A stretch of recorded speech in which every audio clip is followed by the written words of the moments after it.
একটা নির্বাচন সুষ্ঠু হওয়ার জন্য আইন শৃঙ্খলা পরিস্থিতি স্থিতিশীল হওয়া, উন্নত হওয়াটা তো গুরুত্বপূর্ণ ব্যাপার, কোনো সন্দেহ নাই।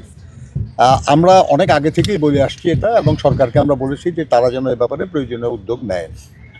এই ব্যাপারে আমাদের জন্য যে সহযোগিতা করা প্রয়োজন আমরা সেটা করতে রাজি হয়েছি, এবং আমরা সেটা করছি।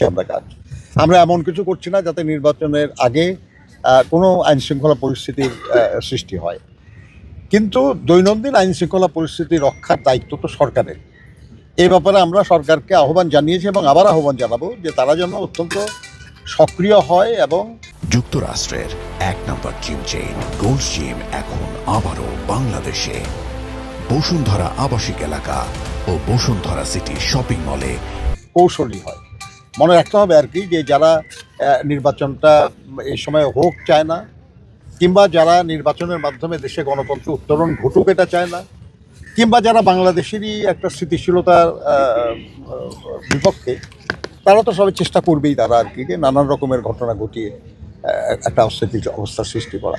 কিন্তু আমরা ধারণা করি আর কি যে সরকার প্রয়োজনীয় উদ্যোগ নেবে এবং আইন শৃঙ্খলা পরিস্থিতির উন্নতি হবে। আরেকটা বিষয়, সব ভালো উদ্যোগের বিরোধিতা থাকে, কাজেই এটা অস্বাভাবিক কিছু না।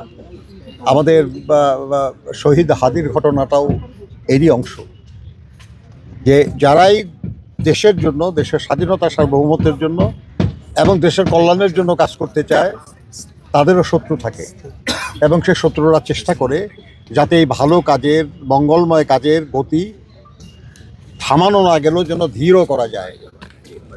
কিন্তু আমি বিশ্বাস করি যে দেশের মানুষ তারা আন্দোলন সংগ্রামে পুড়ে খাঁটি সোনা হয়ে গেছে, কাজেই তাদেরকে এসব কোনো অপকর্মের দ্বারা ঠেকায় রাখা